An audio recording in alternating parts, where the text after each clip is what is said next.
For the ingredients, we're going to be using 2 large eggs, 1 cup of granulated sugar, a ½ cup of light brown sugar, a ¼ cup of creamy peanut butter.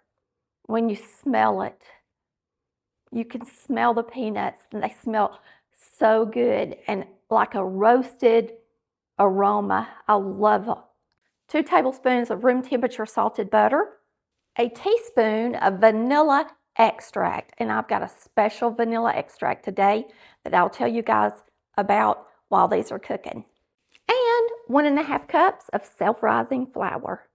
That's all there is to it. We're going to get started and mix these up. It's going to be a thick batter, and you're going to put it in a greased pan and bake it at 350 degrees. So we're going to get started. All right, we're going to mix the eggs, the sugar, and the butter. So we're going to go ahead and put the eggs in. The eggs, the sugar, there was a cup of granulated and a ½ cup of brown sugar. So here's our cup of granulated sugar.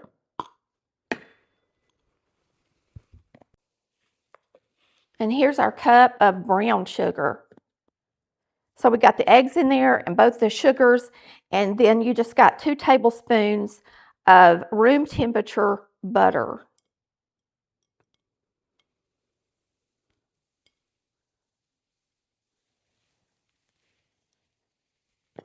We're going to mix that up.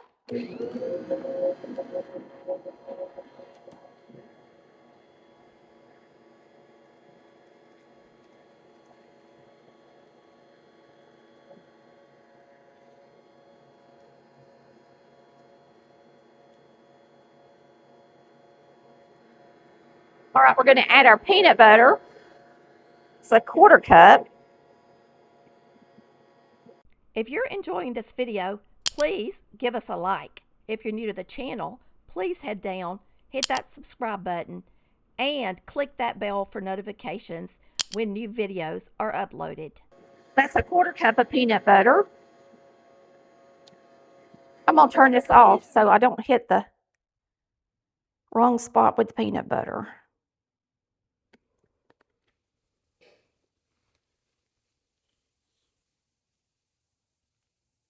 My favorite ingredient for desserts. Love it. All right, we're going to mix this up. Going to add our vanilla. This is my ½ teaspoon scoop. I don't know where my full teaspoon is, so using it. And now all we have to do is add our flour. That's all there is to it, y'all. That's easy, ain't it? Lord, you can make these in a jiffy. So we'll be using 1½ cups of self-rising flour.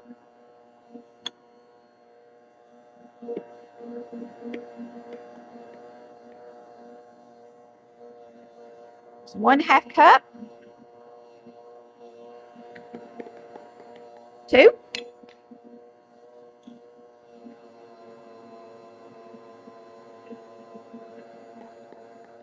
And 3. Now we're going to turn them up and let them mix up real good. Now that's a quick batter, and boy is it good. And we're going to get this in our baking pan. I'm going to spray this with some baking spray. Now this is a real thick batter because it's like it's a bar. So it's thick, like, and that's one way you know it's going to be chewy as well, because of how thick your batter is. All right, get that in there. I think I've got it scraped out good. You don't want to waste any of this delicious stuff.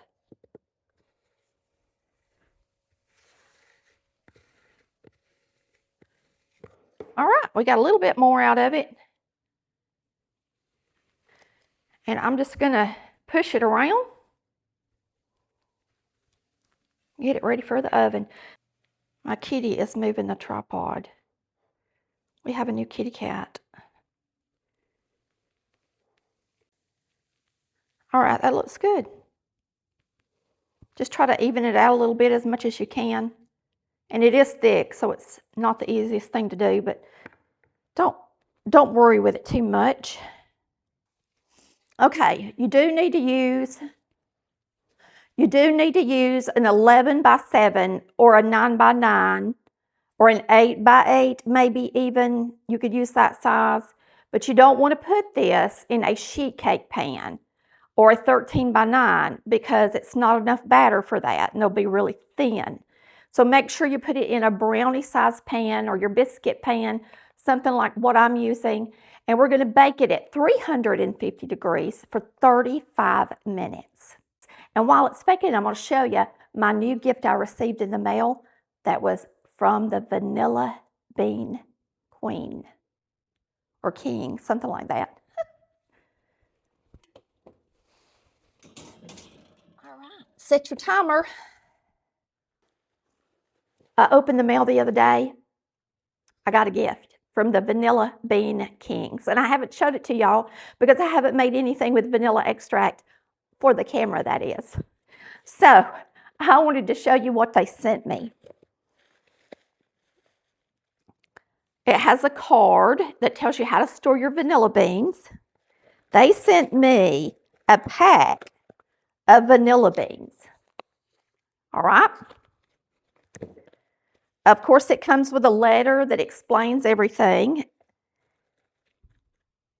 It has a conversion chart for a cheat sheet on how to make vanilla bean extract.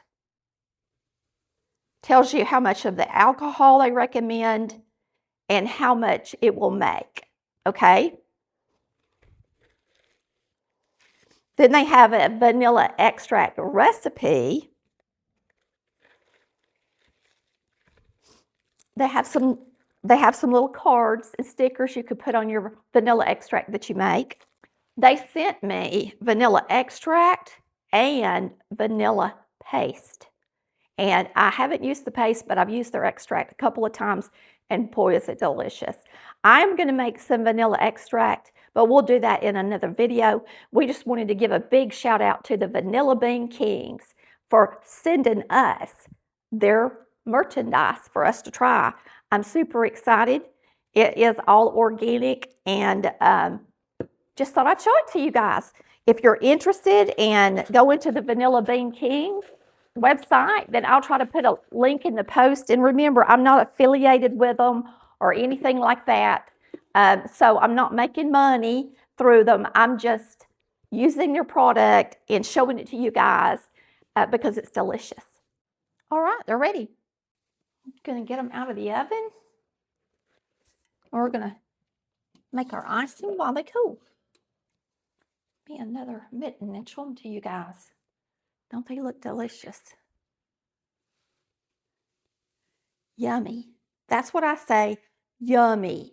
Now, we do ice them with an icing. You don't have to ice them, but we love it. And we're going to get started mixing that up. For the icing, you need 1/2 cup room temperature butter, 1/4 cup of peanut butter, 3 cups of powdered sugar, and a teaspoon of vanilla extract. 3 or 4 tablespoons of 50/50 or cream, or you can use regular milk. All right, we're going to start with our butter and peanut butter. Add our peanut butter.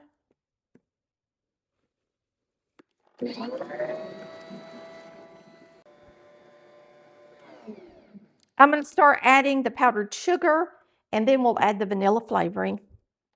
I put this guard on for the powdered sugar so it wouldn't go everywhere. It's 3 cups of powdered sugar. I'm going to add them 1/2 cup at a time.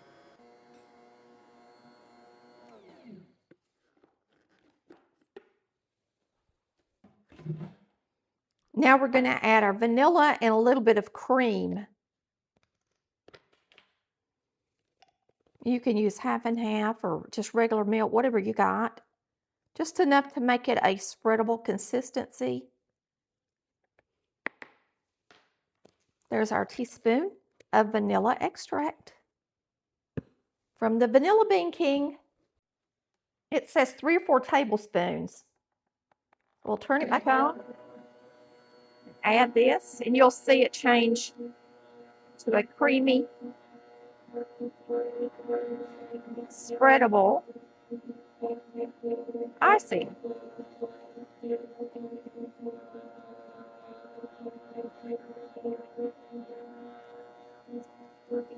I'm going to do 3 and see how it looks. We're going to turn it way up.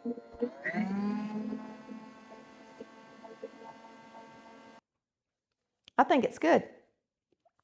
Just like that. While I'm in the kitchen, I thought I'd show you guys what I do with powdered sugar and coconut and different things. I just fold it up like that, and I take a rubber band and I wrap it around it. And I do the same thing with freezer items like corn or okra or something I didn't use all of it. I just find that using a rubber band works really well when you're putting things in the freezer and when you're putting things in the pantry.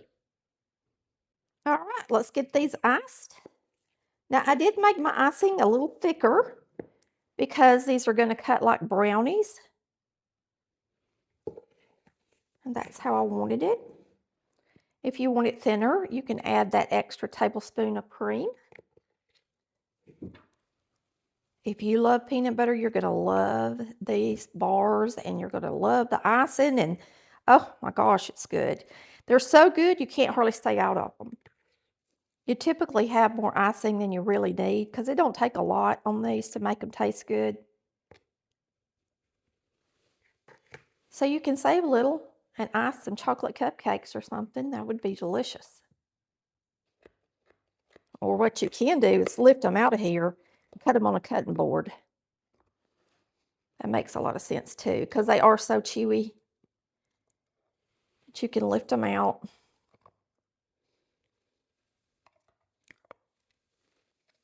Put them on a cutting board.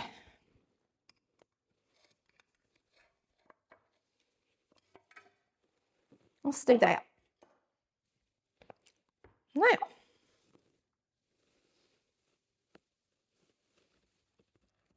and they are hard, but they're so crunchy on the outside and so chewy. You're going to absolutely love them. You need to store them in something airtight. You can cut them small or large, however you want to do it. And now, for the best part of all, we get to take a bite.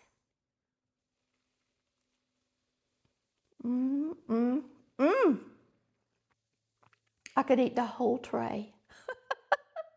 Oh, really good. Make sure you have fresh peanut butter because it does make a difference. And we thank you so much for watching Collard Valley Cooks, where we cook like our mamas did. We'll see you next time. Love ya. Bye.